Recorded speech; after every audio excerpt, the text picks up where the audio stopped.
Hello students, कैसे हो आप सब। आज हम +1 क्लास केमिस्ट्री में यूनिट 6 दैट इज़ थर्मोडायनेमिक्स में स्टडी करेंगे लॉज ऑफ थर्मोडायनेमिक्स, यानी थर्मोडायनेमिक्स के कौन कौन से लॉज हैं। तो फर्स्ट है हमारे पास first law of thermodynamics. Thermodynamics का फर्स्ट लॉ क्या है? थर्मोडायनेमिक्स का फर्स्ट लॉ कहता है energy can neither be created nor destroyed, यानी एनर्जी है उसको न तो हम उत्पन्न कर सकते हैं और न ही ख़त्म कर सकते। Although it can be converted from one form to another, इसको सिर्फ एक फॉर्म से दूसरी फॉर्म में बदला जा सकता है। जैसे हम एक एग्जांपल लेके चले कि सभी के घरों में इलेक्ट्रिसिटी होती है, बिजली आती है, यानी हमारे पास क्या है? इलेक्ट्रिसिटी। अगर ये इलेक्ट्रिसिटी हम किस में डिनोट्स करें, अगर वही इलेक्ट्रिसिटी किस में आती है? बल्ब में आती है, तो क्या हो जाती है? लाइट एनर्जी में कन्वर्ट हो जाती है। वही एनर्जी जब हीटर में आती है तो किस में हो जाती है? Heat energy and light energy में कन्वर्ट हो जाती है। तो डिफरेंट फॉर्म में क्या है, वो कन्वर्ट होती रहती है, सिर्फ उसकी फॉर्म चेंज होती है, एनर्जी वही रहती है। तो फर्स्ट लॉ ऑफ थर्मोडायनेमिक्स क्या है? Energy can neither be created nor destroyed, it can only transferred from या converted from one form to another, इसको सिर्फ एक फॉर्म से दूसरे फॉर्म में बदला जा सकता है। उसके बाद अगर हम इसी के ही मैथमेटिकल एक्सप्रेशन की बात करें, फर्स्ट लॉ ऑफ थर्मोडायनेमिक्स में मैथमेटिकली की बात करें तो मैथमेटिकली क्या हो जाएगा? इफ अगर हम मान ले U1 is the initial energy and U2 is equal to, क्योंकि एनर्जी को किस एमएल से डिनोट्स किया जाता है? U से। U2 is equal to final energy and W is equal to work, यानी हमारे पास क्या है? टोटल वर्क कितना यूज किया जाता है। देन डिनोट्स करें, क्या वो किसको डिनोट्स करेगा? आपके पास डिनोट्स करें हम एंड अमाउंट, एंड क्या is equal to amount of heat. Amount of heat के अनुसार प्रोड्यूस करें तो फाइनल एनर्जी क्या है? U2। फाइनल एनर्जी किसके इक्विवेलेंट होगी?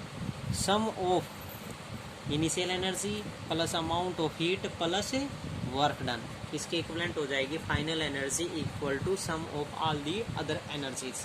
तो अदर एनर्जीज में डिनोट्स करें, एनर्जी को एक तरफ करें तो U2 माइनस U1 किसके इक्विवेलेंट हो जाएगी? क्या plus W, where U2 minus U1 किसको डिनोट्स करता है? Change in internal energy, difference between the internal energy. U2 minus U1 क्या हो जाएगा? Final energy minus initial energy, that is change के लिए डिनोट्स करते हैं डेल्टा, तो क्या हो जाएगा? Delta U is equal to क्या प्लस W। अब चेंज इन इंटरनल एनर्जी, इसको सेम वर्ड में लिखिए तो क्या हो जाएगा? Change in internal energy. Change in internal energy किसके इक्विवेलेंट होगी? Heat added to the system plus work done on the system, इस सभी के इक्विवेलेंट हो जाएगी मैथमेटिकल एक्सप्रेशन में कि delta U is equal to क्या प्लस W के इक्विवेलेंट हो जाएगी। But there are some limitations of first law of thermodynamics, लेकिन फर्स्ट लॉ ऑफ थर्मोडायनेमिक्स की कुछ लिमिटेशंस हैं, यानी जहाँ पर first law of thermodynamics capable नहीं होता है। वो कौन कौन से हैं?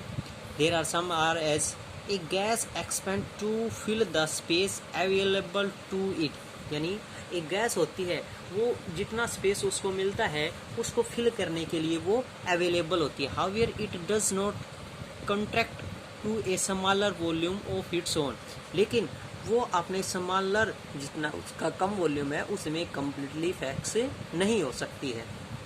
दूसरा है if we add a drop of ink in a beaker containing water.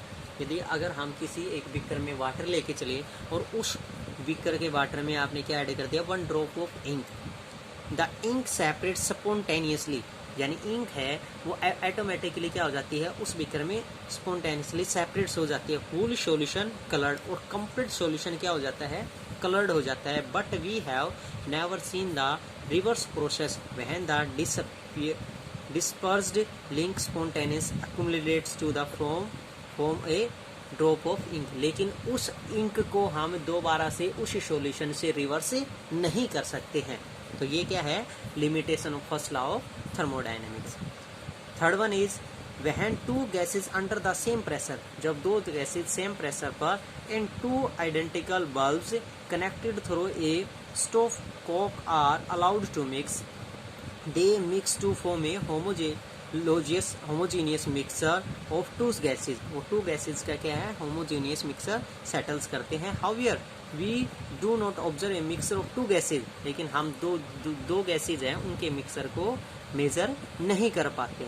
Into pure gases is occupies on the bulb, कि कौन से बल्ब में प्योर गैस प्रेजेंट है।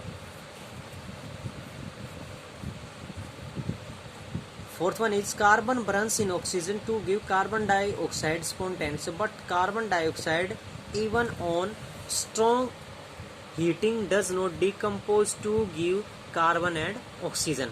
लेकिन जो हम कार्बन के अनुसार किसी भी को भी बर्न्स करते हैं तो कार्बन डाइऑक्साइड गैस रिलीज होती है, but carbon dioxide can even on strong heating, लेकिन कार्बन डाइऑक्साइड को हम स्ट्रॉन्ग हीटिंग करने के बाद भी does not decompose to give carbon and oxygen, वो कार्बन और ऑक्सीजन में कन्वर्ट नहीं हो सकती है। जैसे इसको एक एग्जांपल्स के जरिए शो करें कि एग्जांपल्स में अगर हम एक रिएक्शन लेके चलें, वो रिएक्शन क्या हो सकती है कि वो रिएक्शन हम इस प्रकार से लेके चलें कि वो रिएक्शन ले ली कि 1 carbon is reacts with oxygen to form carbon dioxide. Carbon oxygen के साथ रिएक्शन करके कार्बन डाइऑक्साइड क्रिएट करता है, लेकिन इस कार्बन डाइऑक्साइड से हम दोबारा से कार्बन और ऑक्सीजन रिमूव नहीं कर सकते हैं। Next one is hydrogen combines with oxygen spontaneously to give water when the reaction is initiated in the spark।